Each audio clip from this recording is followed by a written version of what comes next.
Quite a chilly day here in Albion, to the point that I've even lit the little fire. I don't know whether the smoke is visible coming from the chimney in the workshop. It's justified. It was just 12 degrees this morning when I went in there. This is, we come to a time of catharsis, I suppose, in our lives. There are times when we need to jettison and to clear and to clean and to cleanse and to purify. And this is certainly the time that I've reached in my walk. And I'm at the very verge of the process. But it's beginning already. I feel it in my bones that this is a time to cast away. It's been accompanied also by the end of a long, quite a lengthy relationship, but not of a romantic type. But yes, such is the time that I've reached, I think, in my walk. And I had quite an interesting experience due to my translation work and my current condition. And I began to take a look at these silicone people.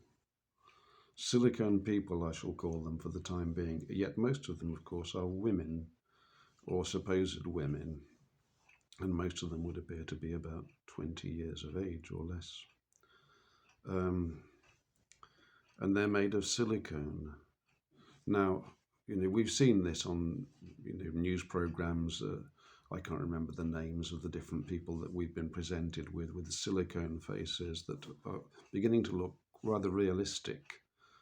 And the silicone people, the silicone dolls, are indeed very realistic looking. When I thought about sex dolls, I thought we were talking about these blow-up things with seams around the edges, like party things. But for a decent sum of money, shall we say, modern ones appear very realistic, to the point that there are photographers who specialize, in creating scenes that are, made using dolls rather than people. As for product placement and all the rest of it, it's probably quite a viable option these days for photographs, because of course you don't have to pay professional models, and you have a certain measure of perfection, I suppose, in these creatures. They are created as far as possible to be perfect. It's curious, isn't it? And I started looking at men who form relationships with them. Of course, most of the time they're purchased by men for to have sex with them. I guess that's the market, and there's a demand for them. There's a tremendous demand as they're more and more realistic. I mean, they really are extremely provocative. There's no question about it. They will incite lustful feelings. They're very cunningly fashioned, and I'm sure that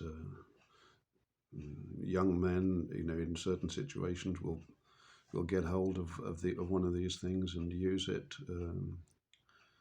But I also discovered, again, according to YouTube videos to some extent, that there are older men of my age, for example, who will get one of these models, these dolls, and cherish the doll as though it were a real person in their life.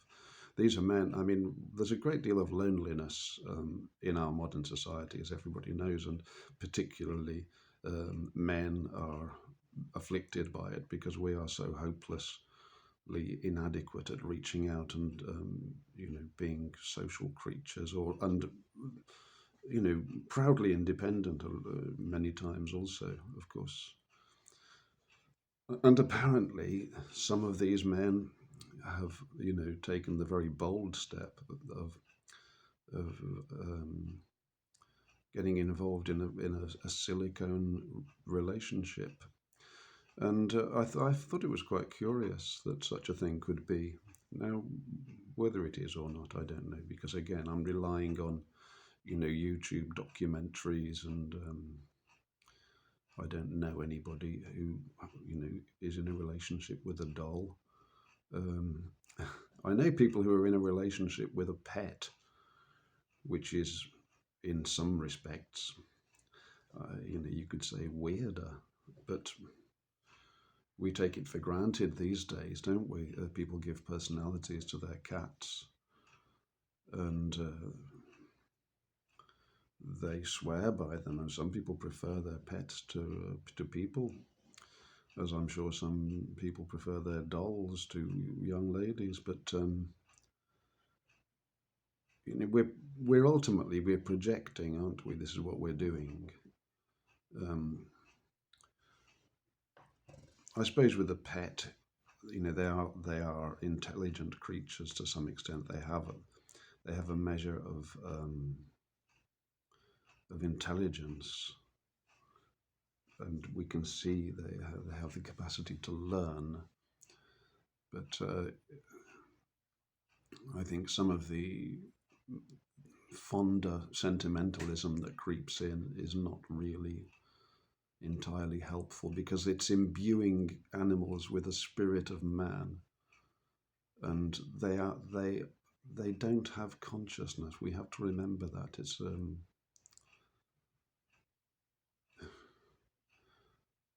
I know that the pagans believe that they do. They talk to snakes.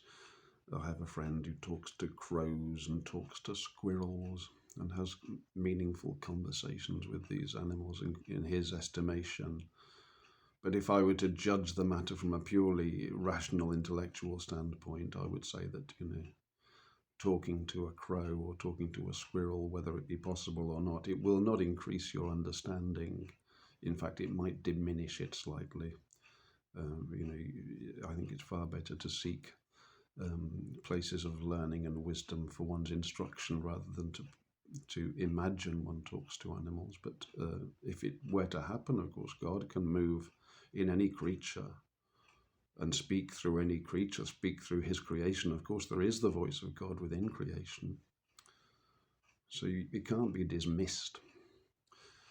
But that's the matter of pets. So this, with a silicone person, of course, this is the new the 666, isn't it? This is the new world where they're creating transhumanism, and they're trying to create people, populate it. And what better place to start than with attractive young women who are in such high demand these days among men of all ages. I mean, men have always been drawn to attractive women and available women as well. And that just there's a dearth, is there not? And that seems to be fitting in with, if there's any kind of overarching plan of Satan, surely it's in this direction that it's moving.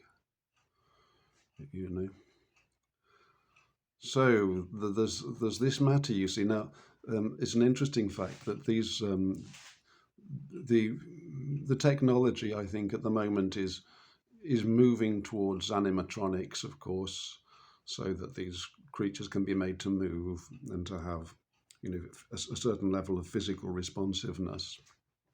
I think, walking's probably not going to happen for a while, but they're certainly moving in the direction of making them more interactive. And of course, the next thing that comes is the voice machine. Some kind of mechanism that will allow them to speak. The moving mouth can be done. It can look even realistic, as we've seen on television. And then the question is the AI engine that's going to be used to generate what the silicone person says. And I think this is where they fall down. From what I can understand, the gentleman that I mentioned earlier, who actually form a relationship with these creatures, don't want the AI stuff because they're just using them as to project their own, to mirror their own ideas. And of course, the AI stuff won't do that precisely.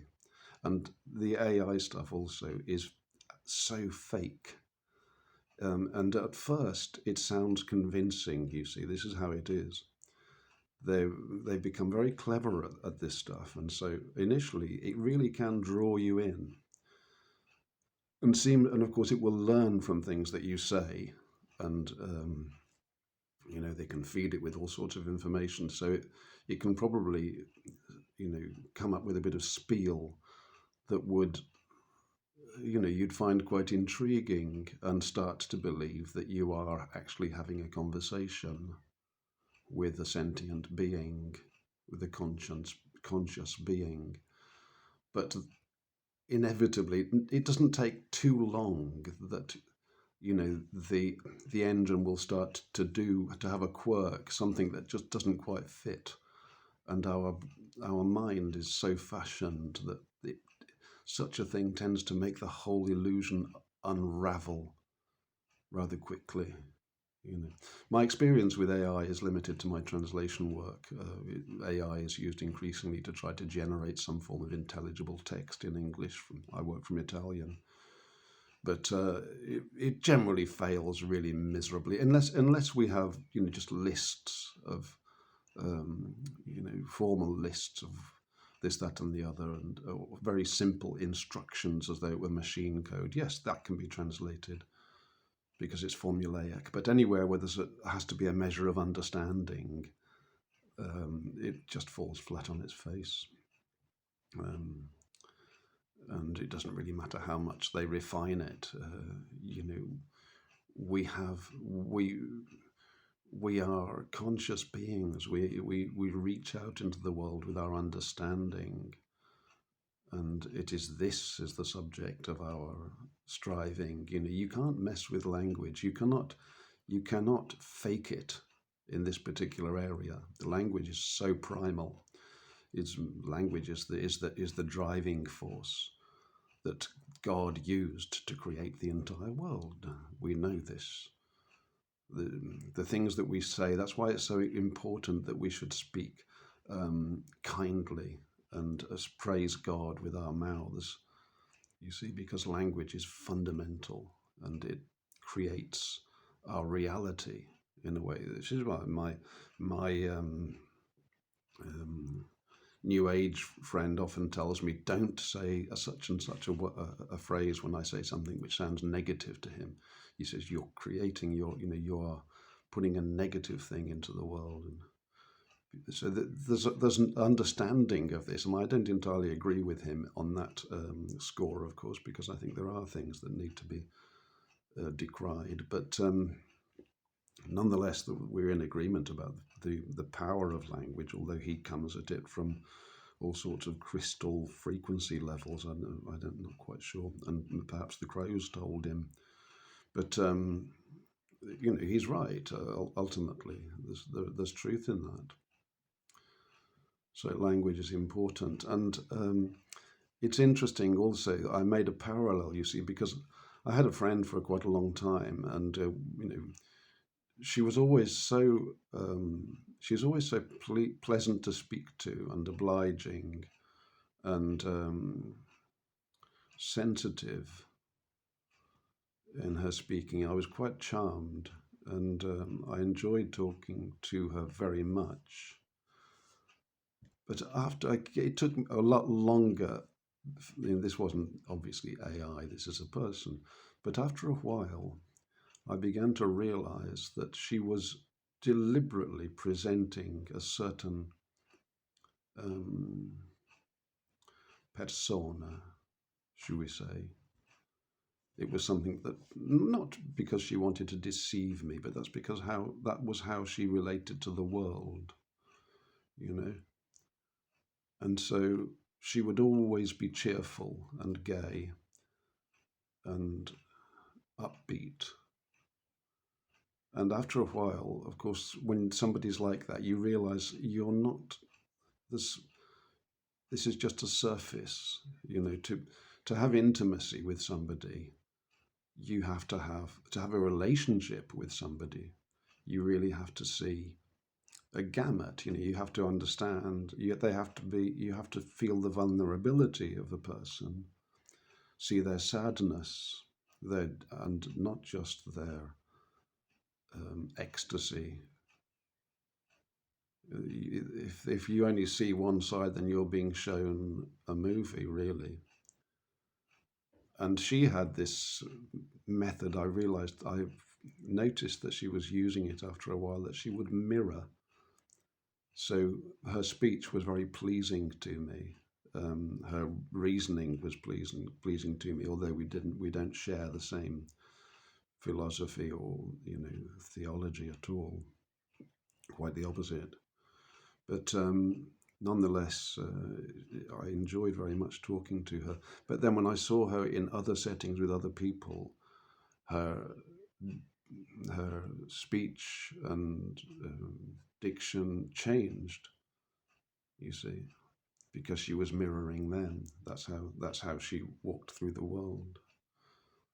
And after I saw that, I could no longer really.